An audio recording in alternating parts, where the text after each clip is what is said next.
In today's episode, I speak to Kapil Gupta about the need for humanity in the workplace. He advises that society is becoming increasingly unable to deal with intense emotions and that organisations are suspicious of connection between the workforce. Listen in to hear the rest of our conversation. Before we begin our conversation, here is a quick shout out to the pathologically curious. Check out the Maverick Paradox magazine. It's a digital magazine written by Mavericks for business owners and professionals.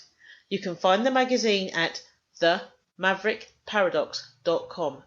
The magazine's aim is to provoke maverick leadership everywhere.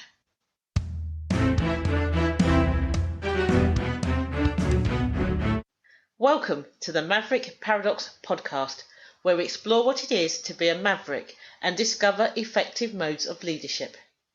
I am Judith Germain, and my mission is to propel the maverick mindset into a world where character and integrity will ultimately have a higher premium than personality and bureaucracy.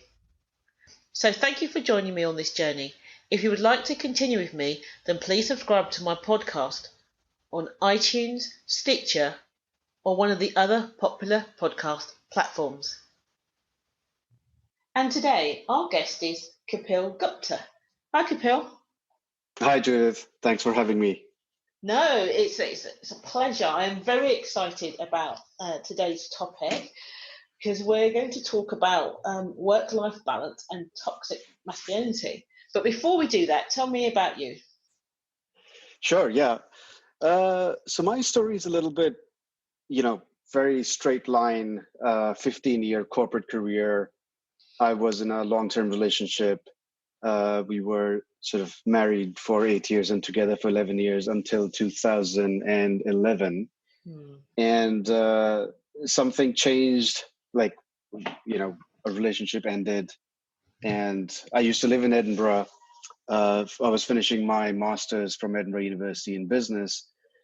And with my relationship sort of coming to an end, it was a big change in my life. It led me to, on one hand, I was like, oh, I have this second chance now. So I moved to London, got another job, went further on my corporate career for another 2 years. But it got to a point where I realized that I was kind of bored, like my life was good. Everything, I had ticked all the boxes that people look at you and say, okay, he's made it in life kind of thing. I have had a long-term relationship. I had a good career. I had done quite a lot of material things, but I wasn't really happy in my life. Yeah. And the other thing that I realized was I was very much in my own fantasy world. I was very, I lived my life in my head. I was very logical, rational, which was weird because I had a pretty sort of spiritual upbringing, in a spiritual environment in India. But that was kind of compartmentalized in my brain. And so here comes 2012, and I had this thought, is there more to life than just this, what I was experiencing at the time, in the sense that, cash was coming into my bank account, and I never had a very lavish lifestyle, but it was like, okay, what do I do now? What do people do? If this is how the rest of my life is going to be, it's going to be very boring, because I somehow had the formula down of, going up on the corporate ladder. And, I could get into another relationship. I knew that, 10 years down the line, I'll be asking the same question of myself. Mm-hmm. So I went down the personal development route, which completely changed, opened my eyes to another world, another dimension, that it almost felt like there was someone just opened the curtain and I was able to have a peek behind the curtain.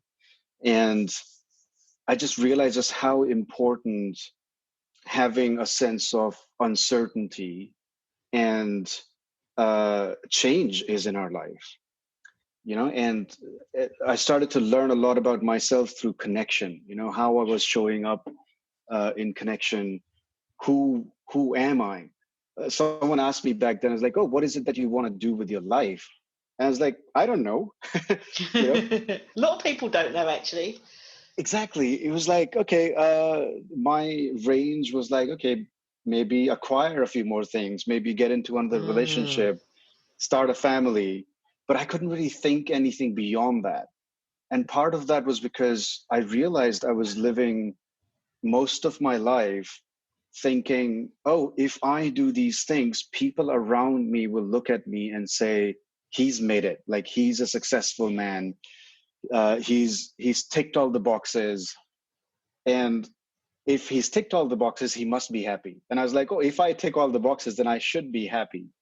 Yeah. But that wasn't really the case when I got there. So last almost 7 years plus, I have been down on this like personal growth journey. And then I started a small organization where we taught people about connection, relationships, and the importance of it in your both personal and professional relationship. Yeah. I say that, you know, the rules of production that we apply in our workplace are 180 degrees different from the rules of connection. And I think most of the pain that we have in our life is because we bring those production based rules in our relationship and our connection, not just in our intimate life, but also in connection with our work colleagues.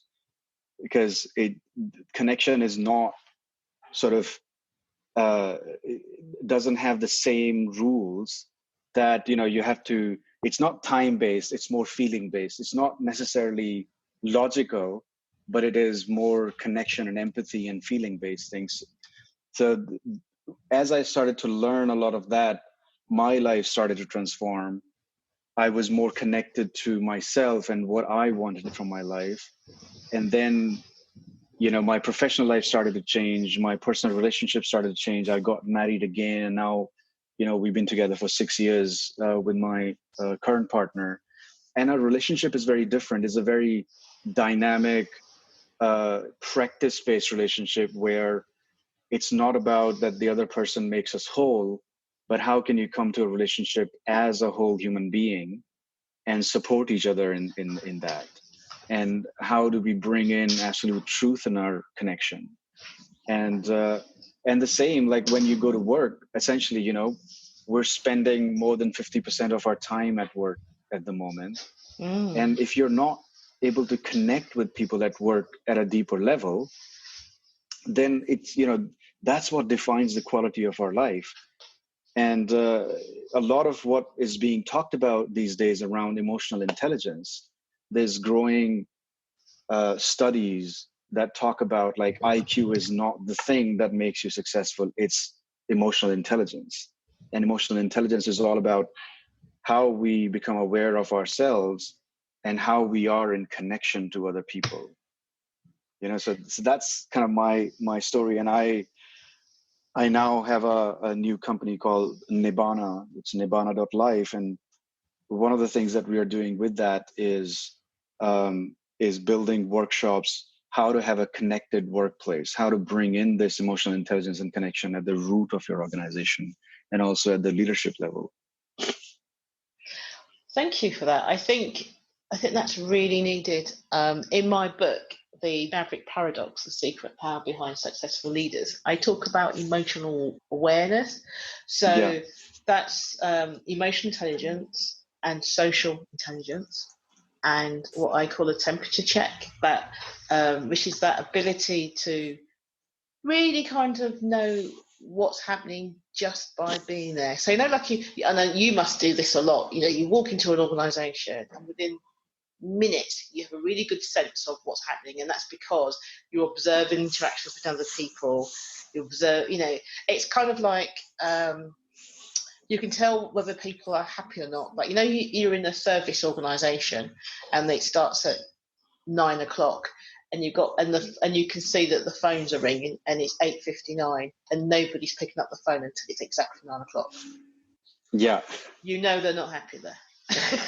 Absolutely, and it's true. You know, when I like what you said about the temperature check and the emotional awareness. Yeah, it's totally that. You know, my experience is that when you are aware of yourself and you're connected with your body and your intuition, then you're much more open to feeling what's happening around you.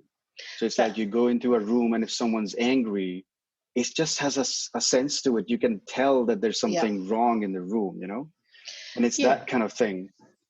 That's right. So as you said, the emotional intelligence is all about how you name your emotions, how connected you are to them, and you're aware of what's going on as it relates to you.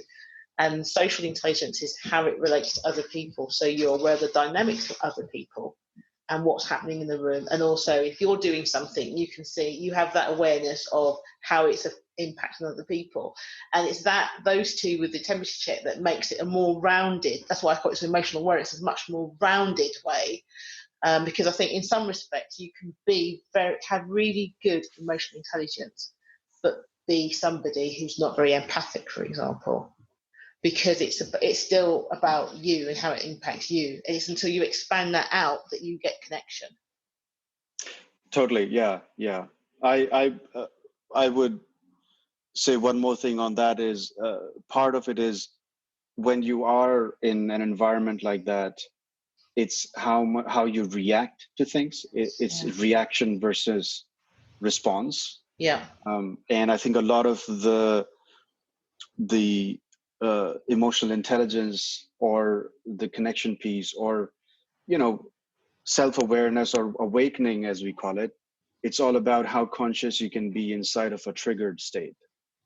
So if someone is angry in front of me, what happens is that if I get reactive, then all my emotional intelligence can go out of the door. Yeah. Yes, because it's about that sort of stepping back and responding, isn't it? So is that how you got into being interested in toxic masculinity? I mean, what do you define that to be, first of all?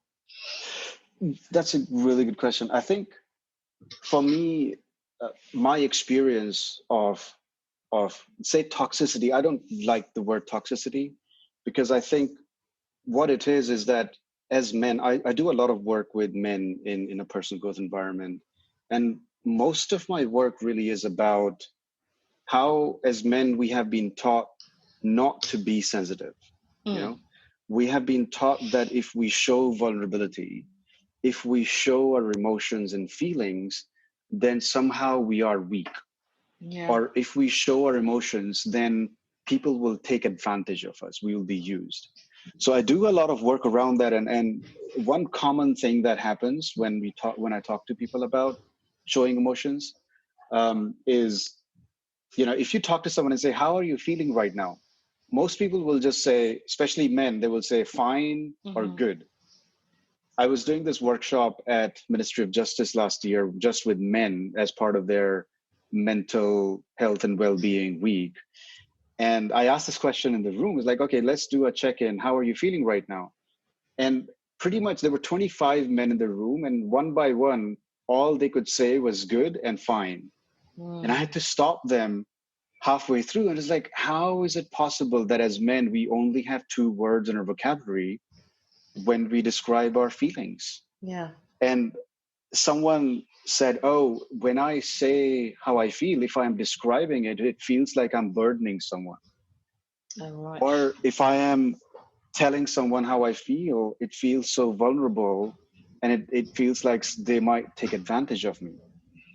And that's kind of the state we are in. So when we talk about toxic masculinity, I think a lot of it is down to like men growing up with examples all around us where anytime we show our sensitivity, we are told, oh, you are a wuss, or you're not man enough. So we build these behaviors to just be seen as macho. Or if I am tough, then I'm good enough, I'm man enough. And if I show any kind of weakness, then somehow I'm less than a man. Yeah. And I think a lot of that, my experience is that a lot of the toxic behaviors come from that place. So I don't even like to call it like a balancing of the sensitivity side. It's more about we have to be integrated. We have to have the let's call it more masculine in terms of the masculine traits, and more feminine traits, which are, sensitivity, and it's not necessarily, when I say masculine, feminine, I don't mean masculine equals men. Yes, I understand. Feminine equals women. I mean, more masculine traits are more sort of driven, make something happen, while feminine traits are more nurturing, sensitivity, and I think feeling related. I think that's probably a hang up of the old term as opposed to reality. So I mean, I think it's interesting because when I talk about mavericks, I talk about two types of maverick: socialized maverick and an extreme maverick. And extreme mavericks are quite toxic. And one of the things that is different about the two types is that emotional awareness. So right. Socialized mavericks are really balanced, and they really understand socialized emotional awareness, and they're okay with being vulnerable. And extreme mavericks totally get emotional intelligence. They use it to their advantage. But for them, it's more about, this is how I feel, and this is what I want. So this is what I'm going to use to manipulate you to give me what I feel and what they want. There's a blindness on the other side of it. So they're very good at seeing how what they do impact others, because it enables them to manipulate. But they don't look at it as, this is a holistic, rounded thing for everybody. I have impact on everybody, and that impact should be good. So I thought that was quite interesting. And another thing I was going to ask you is, what was the age group of the people you were speaking to at the DOJ? Oh, it's a whole spectrum, right from mid-20s to mid-60s. Wow, that's really surprising then, because I was thinking, and I'm obviously talking rubbish, but I was thinking that it was getting better because we're teaching boys now to be vulnerable and it's okay. But what you're suggesting is that we're not doing that very well then. I haven't. My experience is that the current young generation definitely is way more present and aware and emotionally intelligent than even like my generation was. I look at, I'm quite envious of people who are in their sort of early 20s or late teens, because I see them and that they're way more attuned to the people's feelings and emotions. I find that part of the conversation has become almost anti-masculine. You know what I mean? It's like the part of the conversation is like, if you are showing some of these masculine traits, then somehow you are part of the problem, which I think is not the case. Right. Yeah. I think we need, because a lot of the time people say, oh, you either need feminine traits or masculine traits. But my experience is that we need both. We need both, like people showing up and sort of driving things and doing things and taking responsibility for their impact, and also have be okay with their feelings and emotions and sensitivity and creativity and their intuition. So I think we need both traits, not just one or the other. And I wonder if a lot of what is happening is people are more attuned to their sensitivity, but there's almost like a negative feeling towards some of the assertive parts of the masculine traits. That's really interesting, because I do a lot around maverick leadership, and in that kind of philosophy and methodology, we don't talk about any kind of gender specific traits, because that's just a bit of a nonsense. It's like it just doesn't make any sense. It's all about who you are, impact, and it's kind of the words are and sort of neutral. And I think and I would have thought, because I was thinking when you're talking, I would have thought that the movement towards giving equality for women and treating women right has a knock-on benefit for men. So you wouldn't say now to a boy, don't be a wuss. And part of that is, or don't be a girl, is because girls aren't whatever that you're trying to avoid. The girls aren't like that. So by taking away that ability to chastise a boy for crying because he's going to be like a girl, because he can't say that anymore, then all of a sudden it makes you think, well, what's wrong with the boy crying anyway? So it's almost another way of looking at it. By taking away what you use to chastise women with, all of a sudden you cannot use the same things for men, so they benefit from, well, it's okay. Do you see what I mean? Because I wouldn't have a young boy, someone saying to him, "Don't cry, don't be such a girl," because it'd be like, "What do you mean, don't be such a girl? What's wrong with girls crying? What's wrong with boys crying?" It opens the conversation up. I think I agree. But I like to describe these things slightly differently, because I think and you're right in using the terms in a neutral way, especially in a professional environment.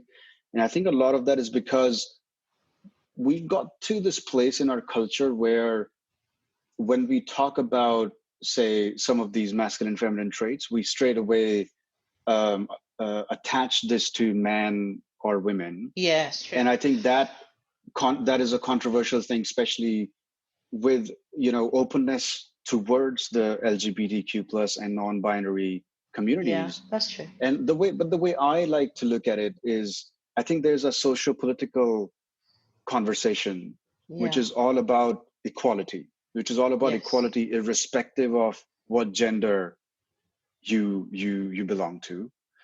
And I think there's a separate conversation around the relationship and sexuality, where masculine and feminine is very much about the differences, it's not about an equality thing, but it's about different traits. And we all have masculine and feminine traits inside us, irrespective of the gender. Yeah.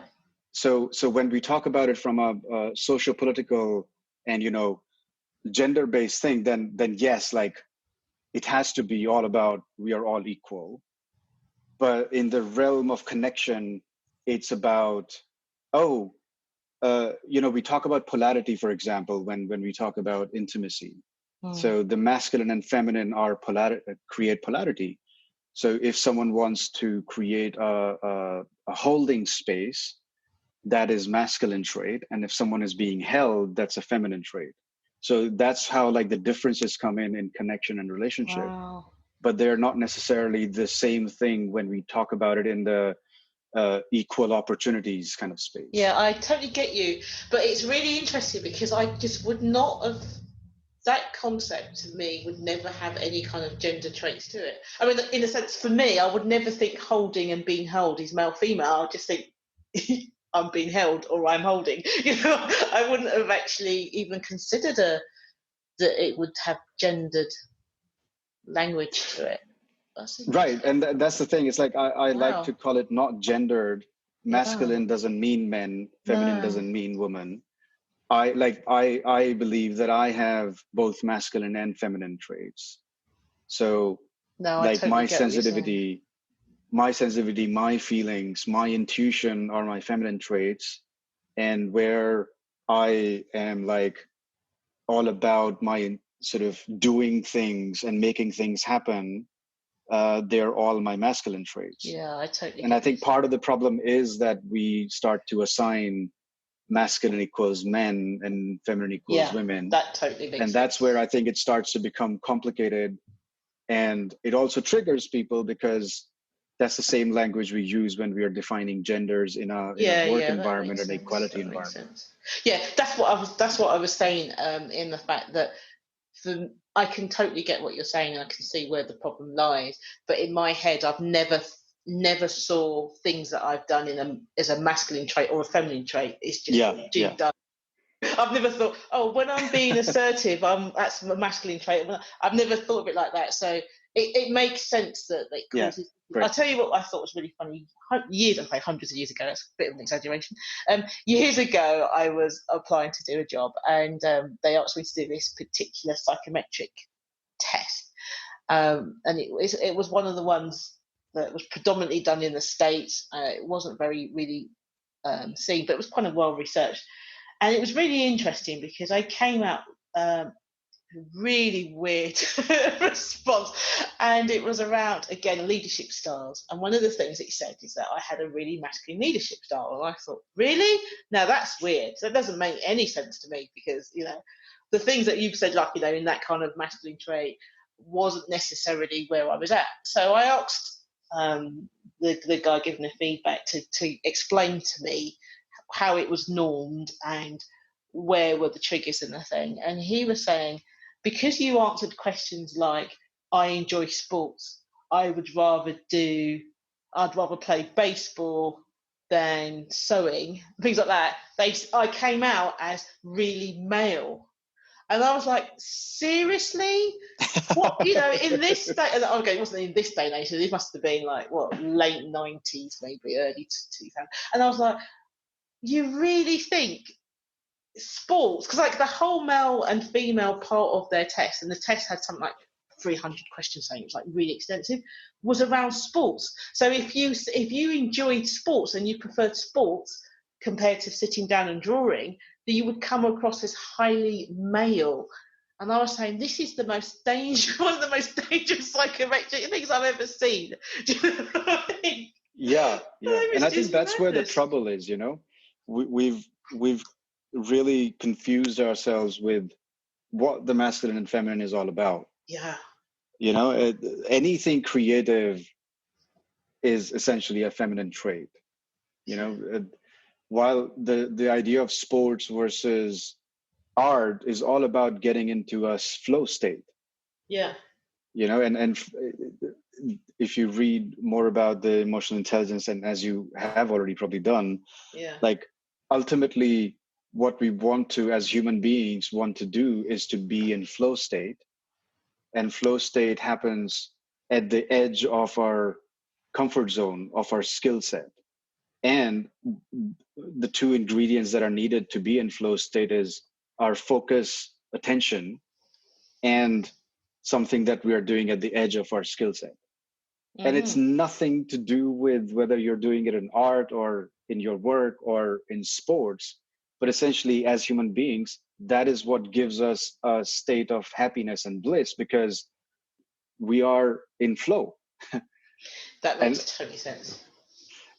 So that's a really interesting piece. We try and make formulas out of these things, when I like to work on the basis of it's more about feeling over formula. And that's what all of emotional awareness and empathy and intuition is all about. And I think we need more of that in our work environment than very rigid sort of structures around like how things should be done. It was funny, I was talking to someone about, some of the changes companies are making. And there are things like they're banning gossiping. Someone was saying that they've banned gossiping in their workplace. It's like, how do you ban people talking? and that's where creativity and innovation comes from, right? When you share ideas. Right. That's mad. So that's kind of like the way that I think people are scared to deal with intense emotions, because we are just not taught how to deal with intense emotions. And we put more and more structures to ban these things, as opposed to create an environment where people can learn how to deal with emotions. People can learn how to be okay with their own emotions and sensitivity and intuition. And I think that's really one of the big things that's needed in workplace to allow for emotions to be okay, not just okay, but thrive in a workplace, I think. I think that's really, because I think that organisation has taken a huge backward step. I mean, I remember an organisation, again, some years ago, where as soon as the employees became comfortable in their surroundings, i.e., they'd been sitting next to John for 6 months and we like John and whatever, everyone's starting to get on with each other, the management would move everybody again. And because their view was he shouldn't be comfortable at work. And it's like, you want people to provide a great customer service, yet you want them to be unbalanced. Well, it's like mad.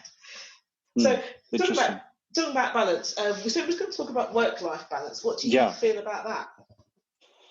I feel the two things are absolutely related, the connection and the empathy piece and the work-life balance. I think that ultimately, if I am more connected with myself and I work in an environment where I feel that I don't have to compartmentalize my work and personal life, that everything becomes play. I think it's not necessarily about a balance, but more integrating work and life. If I am connecting with people at work, in a way that they are all humans and empathize with them, and I can enjoy the connection with them. And I'm also in the same way an emotionally intelligent person at home doing my own things. And somehow that work becomes part of my life, then it's all integrated rather than looking at these things as, oh, at 9 to 5, I have to go and do the work because I have to make money. And then after 5, I can have my own life. I think that way of living is changing. And even if you look at it from a point of view of aligned goals that a company has and a human being has, right? Like a lot of the marketing literature is all talking about people are more motivated at work, and there's probably less absence or sickness and any kind of like people attrition rate if as a employee my personal life goals are aligned to the goals of an organization. When that happens, then I don't have to create this separation. If I am in purpose and my purpose is aligned to the purpose of an organization, then everything I'm doing is towards my purpose. So that's how I see work-life balance. And part of it is also, I think, as an individual, I talk about this mind, body, and spirit connection. Like if I am taken care of, if my mind and body and spirit is healthy, and I interact with everything and anything from that place, then I automatically align myself to my higher purpose. And that's the way I come into work as well. And if I am connected to my deeper desires and I know who I am and what I want to do in life and how I want to design my life and relationships, then automatically my life changes and I start to work for the right kind of organizations. So it's kind of both ways. I think leaders in the companies need to start thinking about it in that way, that if the company is not aligned in a way that people's purpose and their company purpose is aligned, and the same way individuals need to start thinking about, what am I doing? What do I want from my life? And are my personal goals aligned to the companies that I'm working with? I think if those two start to come closer, I think we will have a much better harmonized work and life culture than what we have right now. Totally. I think so. One of the things I talk about with the Maverick leadership is about taking the company vision and mission and narrating it in a way that can be aligned with people, so that they want to do that. And when you was talking, it just struck me that the problem with a lot of companies still, which is why there's such a huge wake-up call now and people are worried because they can't get the staff that they want, is that organisations for years have all been about them. Whereas, especially millennials and Gen Z, it's got to be about us. And there is no distinction between do what we want because we want this done, and we'll not really care if you don't like it, you can go somewhere else, because that's exactly what people are doing. They're not actually not going somewhere else, they're not coming. And it is very much like it has to be something I want to do. And you need to work with me to make that happen. And I would look like, because it's probably the same with you, when you work for yourself, you get to define what it is that you do and how you do it.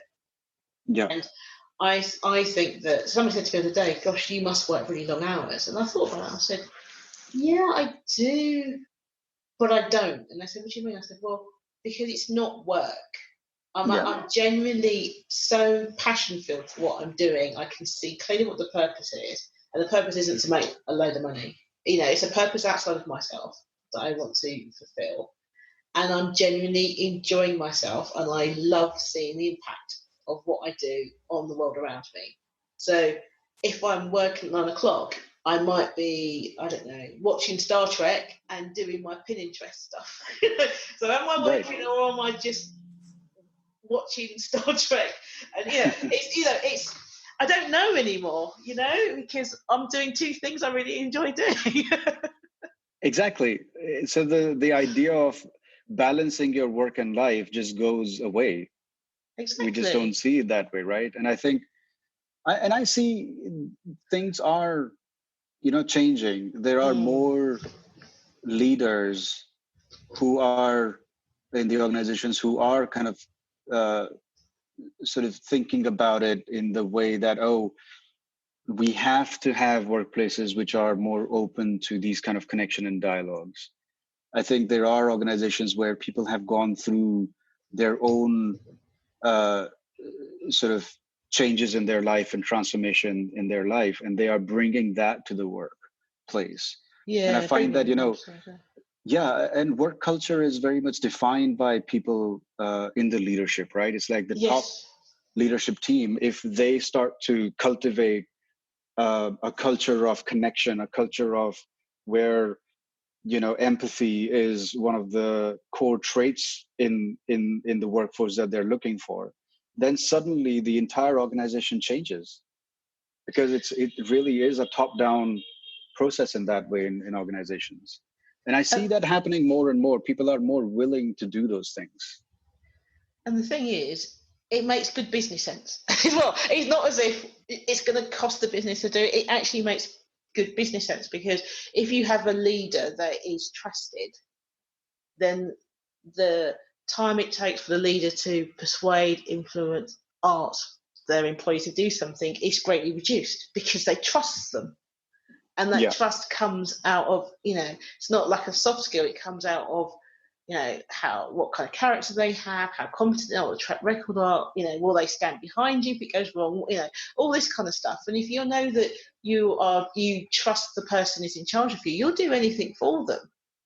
Exactly. And I think sometimes, I don't know, it'd be interesting. Somebody told me something the other day, a colleague of mine, which was totally shocking. Although it shouldn't be shocking, but it was shocking. He said to me, in the next, this is the last decade of the baby boomers, which I kind of knew, but not really thought about it. And he said, because he goes, at the end of this decade, I won't be here anymore. And the oldest baby boomer will be about 65.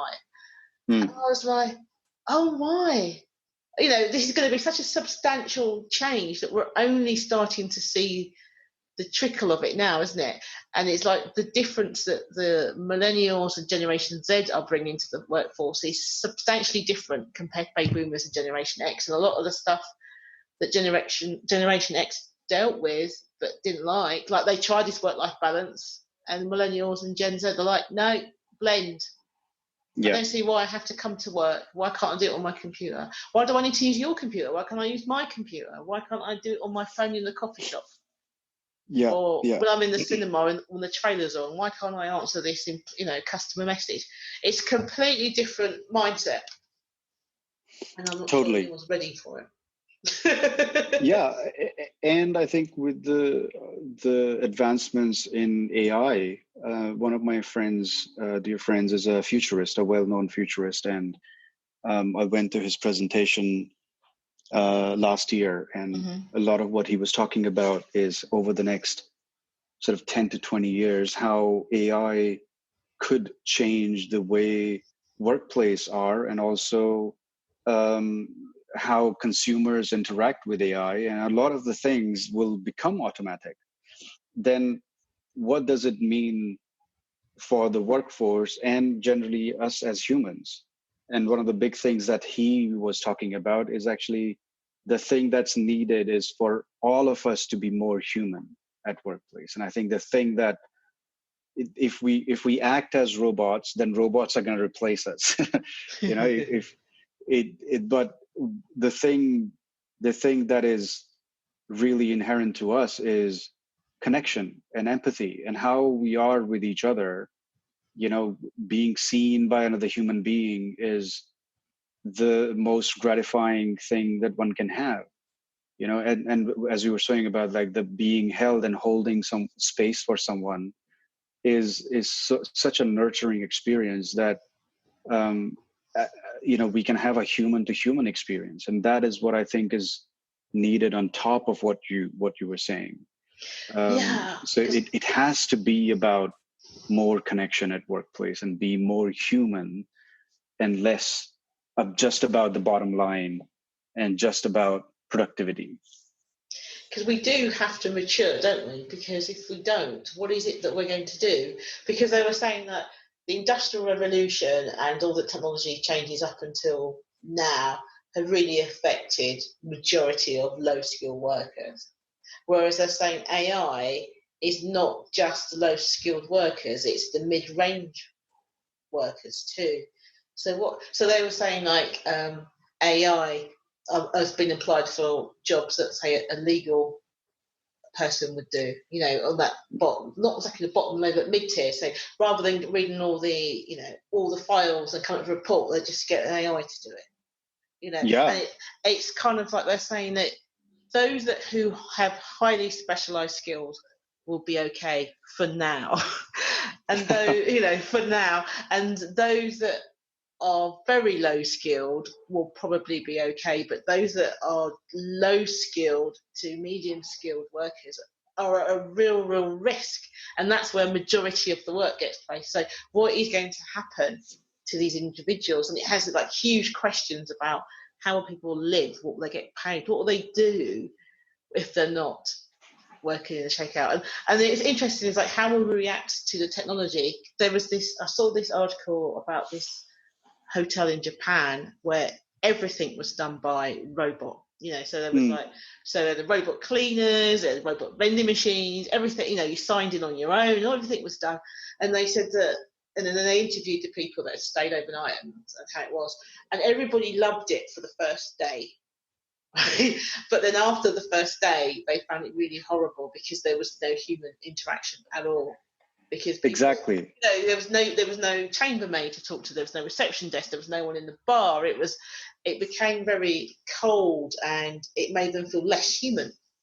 It became sterile and efficient. Yeah, and that's right. Yeah, like if I go to a cafe and the barista is an AI robot, they could probably make the best tasting coffee, but I don't go to a cafe just for my coffee. I go there to interact with people. I go there to like interact with the baristas and sit there and do some work and feel the be in a social environment. Yeah, it's the ambience. It's the connection that I create. It's like the humanity of it that is what is nurturing. Yeah. So we have to, I think, develop the traits in us that are more human and not just have this hunger for being more efficient, which is not to say that efficiency is not good, but efficiency on its own is dry. It's dry and sterile. And it's, again, going back to the feminine traits. The feminine traits is what makes us human. Yeah, and the thing is, it's not as if we haven't got enough science fiction to tell us what the world's going to be like if we did that. There is no surprise. It's like, what happens if we put all these computers together? We get Skynet. Okay, we got that, right. We did that in the 80s. Yeah. What's next? Oh, we did that. We get Minority Report. Right, okay, we did that in the 90s. It's like, someone has thought about it and has shown us very clearly what the world would be like without the human factor in it, without that, I don't know, what you would say, feminine trait. But still, we still want that, apparently. I think so. I think as you said earlier, I think it's the cultivation of attention and deep listening skills are so crucial. And as you know, the temperature gauging, like connecting with ourselves and understanding our feelings, our own emotions, so that we can feel other human beings. That's right. It's like phoning them is up, absolutely isn't it? crucial. And saying, I haven't heard from you for a month or so. You're right. Yeah, I'm fine. Have a 5-minute conversation. Okay, and that's it. But that has, and that's a bit like that company's taking away the gossip. But that part is really important for that maintaining of the connections, for all the reasons that companies want: bottom line, productivity, engaged workforce, and all that kind of stuff. And I think I think a lot of the things that our companies are finding, around the stress, around sickness, around mental health, I think a lot of those will change if people are more connected, if people are more human with each other, I think. Because I think a lot of the mental stress and mental health issues are because we are just striving for more and more and more and disconnecting ourselves from people. We can't be truthful to each other because we are continuously in a competitive mode. Yes. Rather than working with each other in collaboration and seeing other human beings as, oh, this person might actually have good intentions towards me and not just competition. Yeah, I mean, there's all that research that talks about how much non-accidental touch is required per day for the body and the mental health, isn't it? Like you need so much, like I think like was it 12 non-accidental touches a day of at least 3 seconds to just stay okay. But then if you then want to actually thrive, you need another 12 or something. I can't remember but basically you need a lot of touching, whether it's just a handshake or a greeting hug or a tap on the shoulder or something, just so that you know that maybe it's just so that we are aware that we're connecting to everything around us. Yeah. Suppose we are 3D individuals, aren't we? We're not 2D. Right, and I think it's the conversation around toxic masculinity and Me Too seems to be taking that away.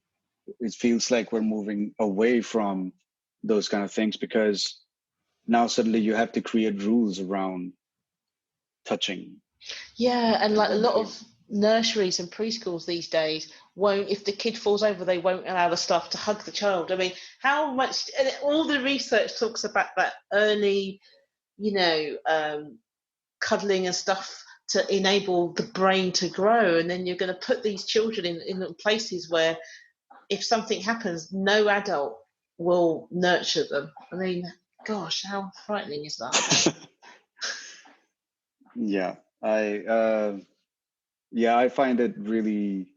There was another instance where a friend of mine was telling me that in their organization they've basically have this new rule that you can't look at someone in the eye for more than 6 seconds. I was like, what? And who's going to count too? That's really. Who's going to count? And like, what are people thinking? Like 6 seconds. Where did you come up with 6 seconds? 6 seconds is actually a long time, but sometimes, it is, isn't it? When you think about it, but then sometimes when you look at someone in the eye, you get a real connection, and you can pass a lot of empathy. If you're leading someone, sometimes that person in front of you is crying for whatever reason, someone's died or something, and sometimes just looking at them and they know that you're there is enough to make them feel better without words. And exactly. I mean, eyes are one of the most important ways in which when we look at someone, we pass emotions and empathize or connect with someone. This is shocking. I mean, it's almost like we spent all this time researching and getting the evidence of what to get a well-functioning human being that's a productive member of society, and then we go, yeah, we don't want that. Right. And part of it is because of companies are scared of all the legal issues around it, I think. And it's more like, okay, it's a tick boxing. It's a tick box kind of exercise where it's like, yeah, we've checked all the things, we're compliant, let's move on. You know what, it makes me think of when I was in HR and thinking someone going, well, he looked at me for 6 seconds. I didn't, it was 4. It was still threatening, but it wasn't 6 seconds, it was only 4, because I could be very menacing in a 4-second look, I could just imagine those kind of conversations, and they go, no, I asked my mate John and he said it was definitely 7 seconds he was looking. I was counting. Felt like it was 7 seconds, or was it in really 2? You could just imagine the pointlessness, because that in that organisation, that conversation will happen at some point. I guarantee it. I could imagine.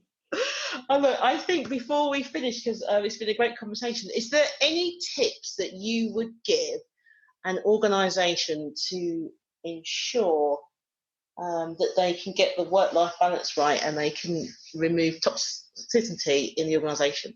Gosh, that's a big question, actually. It is. I don't know if I can just give a Okay, let me try another way. Could you give any tips to an organisation on how to become more harmonious in what it does with its employees? Yeah, as you asked me the question, the thing that comes to mind is, I think, creating a culture where it's okay for people to talk about their feelings. You know, one of the things we did when I was running this last company I was in, we used to start every meeting with everyone going around and saying, "Right now I'm feeling." Oh, wow. It wasn't even like morning check-ins or any check-in meetings were all about people talking about how they feel. And Wow. I think when people can talk about their feelings, it's a way I think people can connect with each other. And when you empathize with people, I think they do more work. And it's not as a way of manipulation, but I think generally, if I feel connected to someone, I want to like do more for them than just thinking about like in a way that, oh, I just need to get my work done and get out of here. So I think if nothing else, creating an organization culture where it's okay for people to talk about their feelings and connect with each other is such a crucial thing.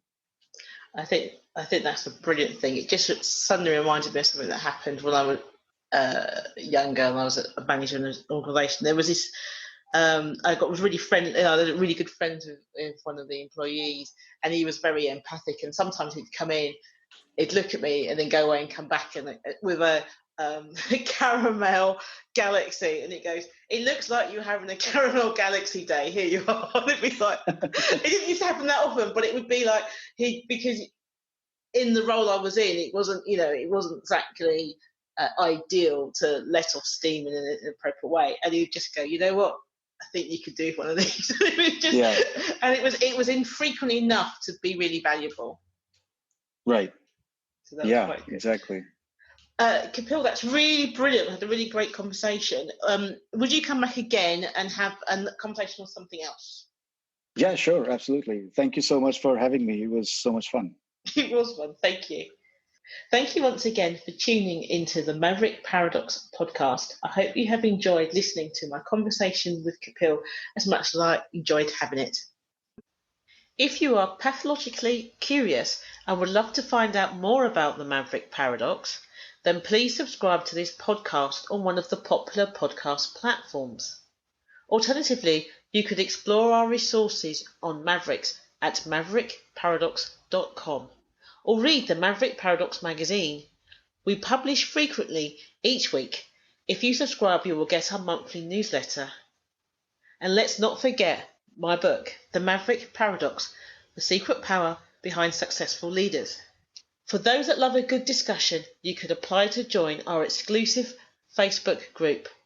And finally, if you would like to work with us or just interested in finding out more about the Maverick at work, check out our website maverickparadox.co.uk.